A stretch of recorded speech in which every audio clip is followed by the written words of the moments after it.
Junie B. Jones and the Stinkin' Smelly Bus. Written by Barbara Park. Published by Random House Incorporated. Chapter 5. Principal. After we left the nurse, we went to the main office. That's where the boss of the school lives. His name is Principal. Principal is a baldy. He talked to us. Then Lucille raised her hand. My brother said that last year he had to come down here, and you yelled at him. And now he's not allowed to beat up kids at recess anymore. Principal kind of laughed. Then he held the door for us to leave. After that, we walked to the water fountain, and Mrs. let us get a drink.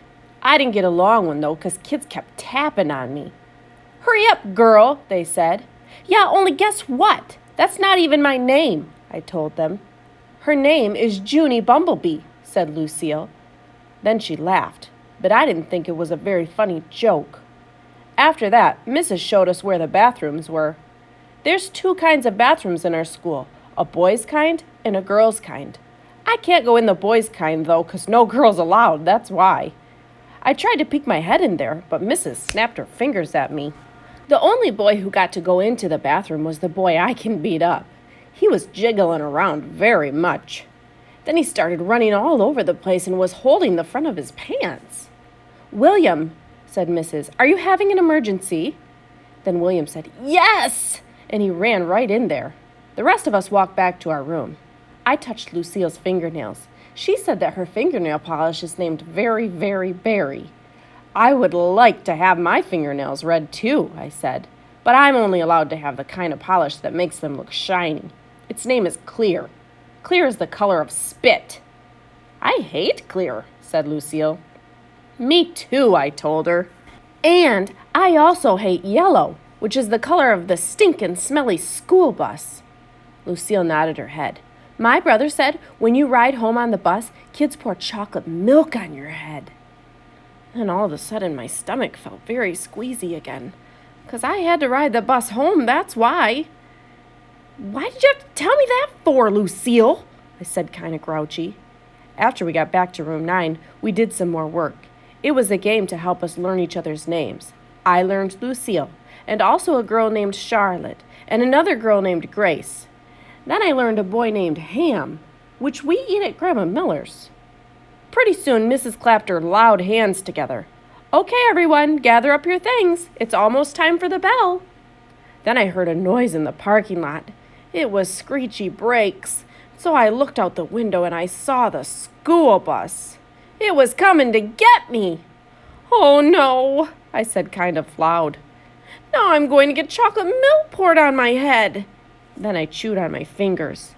Get in line, said Mrs. When we get outside, I want all of my bus students to come with me. The rest of you must go to the crossing guard. Everyone was lining up. I was the very last one.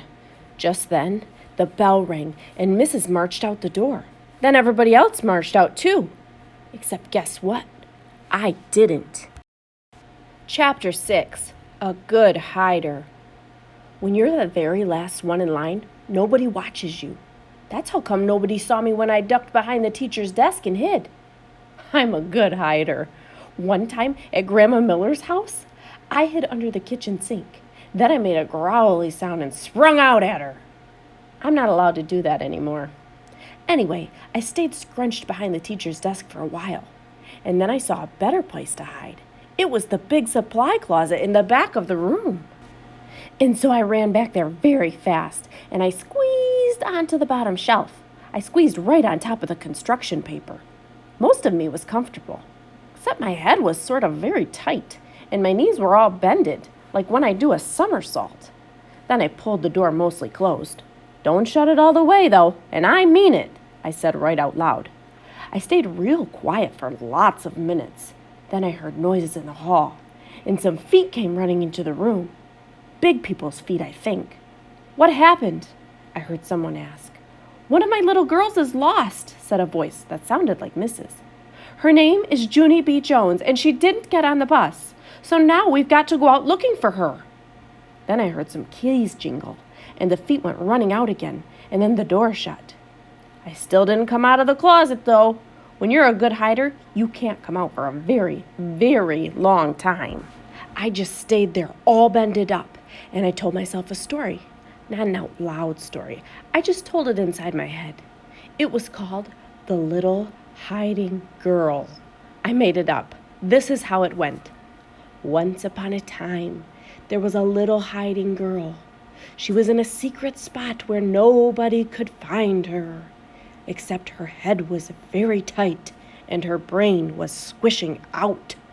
But still she couldn't come out of her spot, or a smelly yellow monster would get her, and also some meanies with chocolate milk. The end. After that, I rested my eyes.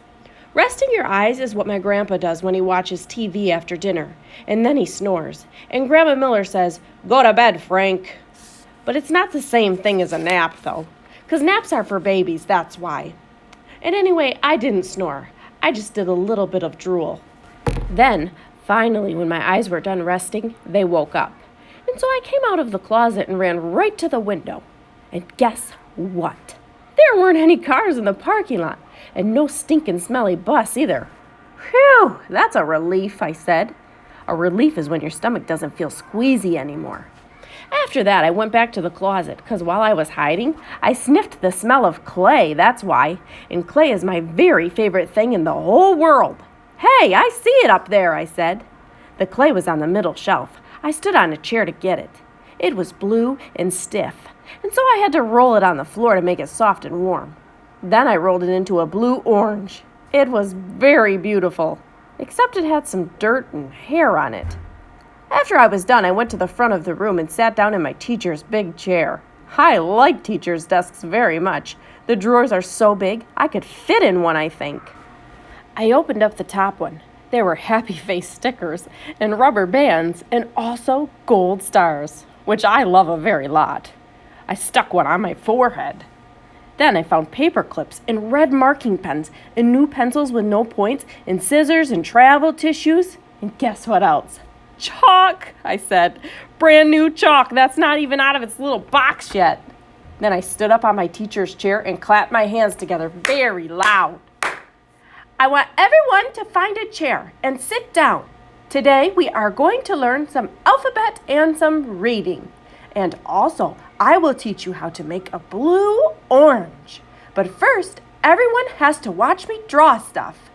And then I went to the board and drew with my brand new chalk. I drew a bean and a carrot and some curly hair. Then I wrote some O's. O's are my bestest letter. After that, I bowed. Thank you very much. And now you may all go out for recess, I smiled. Except for not that Jim. Chapter 7, Peeky Holes and Spying. After a while, I started to get a little bit thirsty. And that's what happens when chalk sprinkles get in your throat. "I would like a drink of water, I think," I said. Then I put my hands on my hips. "Yeah, only what if somebody sees you at the water fountain? Then they might call that stinky, smelly bus to come get you, and so you better not go." I stamped my foot. "Yeah, only I have to go, 'cause there's dumb chalk in my throat." Then all of a sudden I got a great idea. I pulled a chair over to the door, and I peeked out the window at the top. I'm a good peeker. One time, I peeked right into Grandpa Miller's mouth when he was sleeping, and I saw that dangly thing that hangs down in the back. I didn't touch it, though, because I didn't have a little stick or anything. That's why.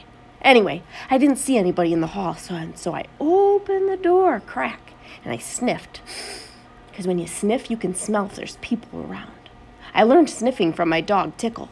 Dogs can smell everything. People can mostly just smell big smells, like stink and flowers and dinner. "Nope, don't smell anyone," I said. Then I ran to the water fountain and I drank for a long time and nobody tapped on me and said, "Hurry up, girl." After that, I stood on my tippy toes and I tippy-toed to the media center, because I love that place, remember? The media center is kind of like a fort. The shelves are like walls and the books are sort of like bricks, and you can move some of them around and make peeky holes. Peeky holes are what you spy out of. Then if you see somebody coming, you can make your breath very quiet and they won't find you. I spied for a long time, but nobody came. The only people in the media center were just me and some fish. The fish were in a big glass tank. I waved at them in there. Then I stirred them with a pencil.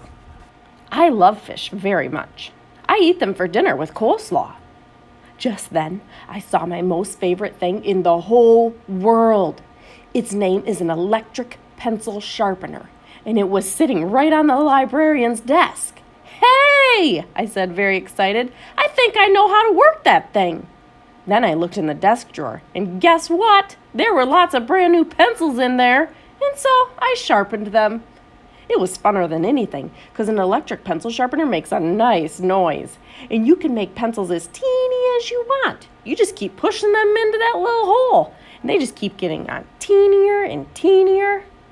Doesn't work on crayons, though. I tried a red one, and the pencil sharpener slowed way down, and then it made this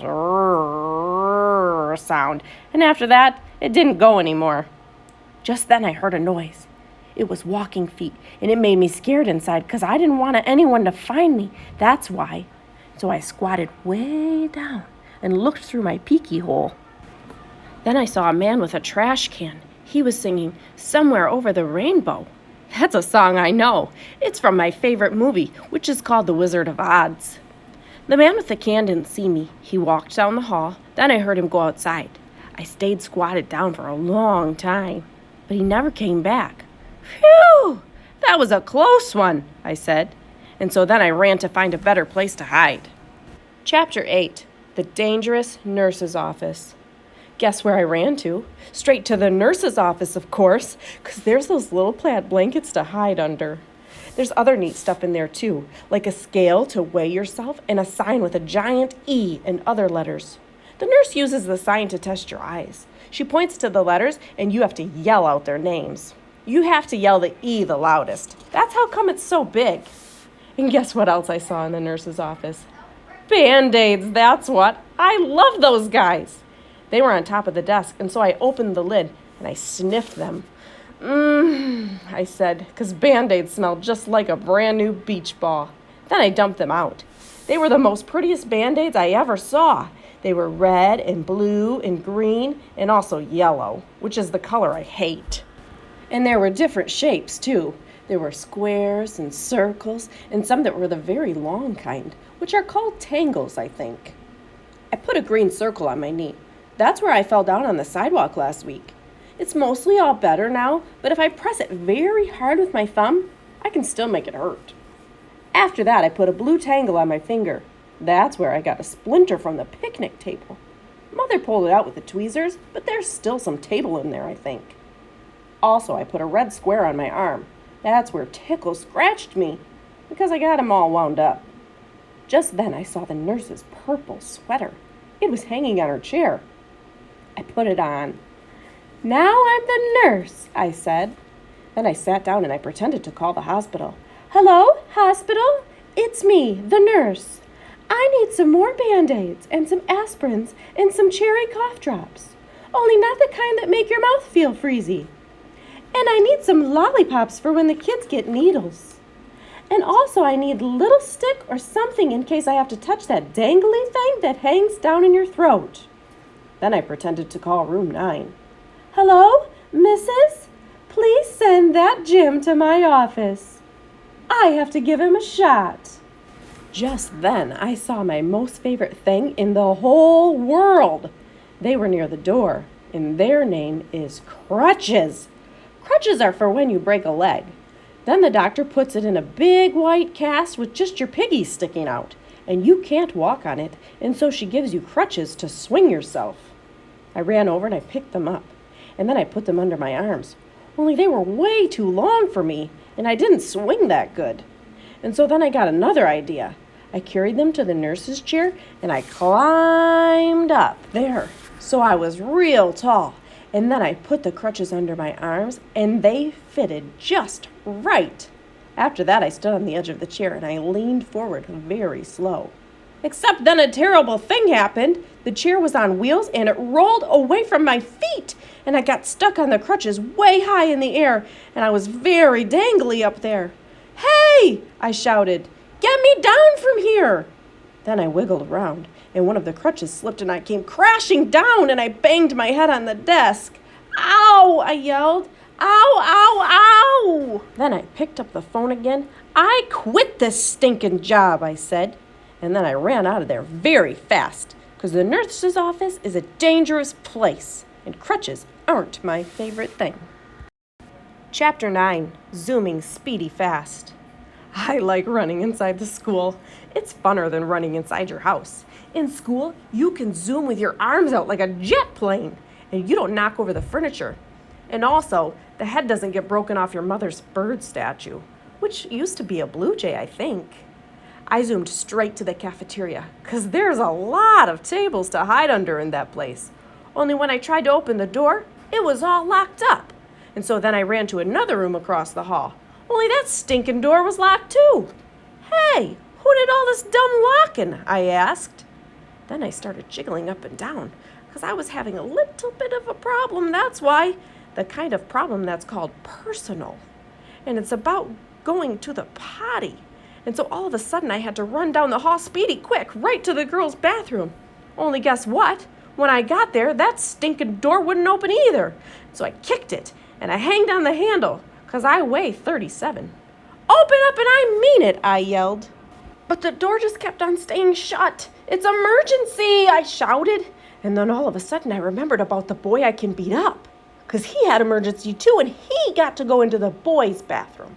And so I zoomed across the hall and I pulled on the boys' bathroom door. But that dumb thing was locked too. Stinking doors, I hollered. After that, I started to jiggle up and down very fast. Oh no, now I'm going to have an accident on my skirt that looks like velvet. Only just then I remembered something else about emergencies, 'cause Mother told me what to do if I ever needed help. And its name is Call 911. So then I ran back to the dangerous nurse's office, 'cause that's where the phone was, of course. And then I picked it up, and I pushed the 9, and the 1, and another 1. Help! This is emergency, I yelled. All the doors are locked in this place, and now I'm going to have a terrible accident. Then I heard a voice on the other end. She said for me to calm down. Yeah, only I can't, 'cause I'm in big trouble, and I'm all by myself, and I need help real bad. Then the lady said to calm down again. Except for I couldn't stand still, and so I just hung up and ran out of there. And I just kept running and running till I got to the big doors at the end of the hall, and then I run right outside, 'cause maybe there might be a little toilet out there or something. Except I didn't see one. All I could hear was sirens. Loud sirens were all over the place. They kept on getting closer and closer. And then a big green fire truck came zooming right around the corner, and a white police car, and a fast red ambulance. And guess what else? They turned right into my school parking lot. And so I stopped jiggling around for a second, and I sniffed the air, only I couldn't smell any smoke. Then I heard a grouchy voice. Hey, hold it, Missy, it yelled. And I got very scared inside, 'cause Missy's my name when I'm in trouble. I turned around, and it was the man with the can, and he was running at me. Hold it right there, he hollered again. And then I started to cry. Yeah, only that's the trouble. I can't hold it, I said. I already hold it all I can. And now I'm having an emergency, and all the bathrooms are locked, and now I'm going to have an accident very quick. And then the man with the can didn't look so grouchy anymore. Well, why didn't you say so, sis? He said. Then he pulled a big bunch of keys out of his pocket, and he grabbed my hand. And then him and me zoomed back into the school, speedy fast. Chapter 10, Me and That Grace. The man with the can unlocked the girls' bathroom for me, and I ran right in there. And guess what? I made it, that's what. I didn't have an accident on my skirt that looks like velvet. Phew, that was a close one, I said. Then I washed my hands at the sink, and I looked in the mirror, and the gold star was still on my forehead. It looked very beautiful up there. After that, I went into the hall, and the man with the can bended down to me. Everything okay, sis? He said. And so I nodded my head. I holded it, I said, very happy. Then, all of a sudden, there were lots of people running at us. There were firemen and policemen, and there was a tall lady rolling a bed on wheels. Hey, I said to the man with the can, what happened? Did somebody get run over in here or something? Then I saw Mrs. and Principal and Mother. They were running at us too. And then Mother bended down and hugged me very tight. After that, everyone started talking at once, and nobody was using their quiet voices, and nobody was smiling either. Principal started to ask me a jillion questions. Mostly they were questions about hiding in the supply closet. I'm a good hider, I told him. Principal acted a little bit grumpy. He said I wasn't allowed to do that anymore. When you go to school, you have to follow the rules, he said. What would happen if every boy and girl hid in the supply closet after school? It would be very smushy in there, I said. Then he made his eyes frowny. But we wouldn't know where anyone was, would we? He said. Yes, I said. We would all be in the supply closet. Then Principal looked up at the ceiling. I looked up too, but I didn't see anything again. After that, Mother looked at my Band-Aids. Did you hurt yourself? She asked. And so I told her all about the dangerous nurse's office, and then I showed her the nurse's purple sweater, and she made me give it back. After that, everybody started leaving. The firemen, the policemen, and also the tall lady with the bed. Then, finally, my mother got to take me home. And guess what? I didn't have to ride this stinking smelly bus. Except the car wasn't that fun, because Mother was grouchy at me. I'm sorry the bus wasn't fun for you, Junie B., she said. But what you did was very, very wrong. Didn't you see all the commotion you caused? You had a lot of people very scared. Yes, but I didn't want chocolate milk poured on my head, I explained to her. That's not going to happen, she growled. And you can't just suddenly decide for yourself not to ride the bus home. Hundreds of kids ride buses every day, and if they can do it, you can do it too. Then my eyes got wet again. Yeah, but there's meanies on that thing, I said all sniffly. Then Mother stopped being so growly. What if you had a friend to ride with, she said. Your teacher told me there's a girl in your class who will be riding the bus for the first time tomorrow. Maybe you could sit with her. Would you like that? I made my shoulders go up and down. Her name is Grace, said Mother. Grace? I said. Hey, I know that Grace. I learned her today. And so when we got home, Mother called that Grace's mother, and then they talked. And then me and that Grace talked too. I said hi, and she said hi, and she said she would sit with me tomorrow. And so tomorrow, I get to take my little red purse on the bus, and I get to put it on the seat next to me so nobody will sit there. Nobody except for that Grace, of course. And then she and me might get to be buddies, and we can hold hands just like me and Lucille. I will like that, I think. And guess what else? Tomorrow, I think I might like yellow a little bit too.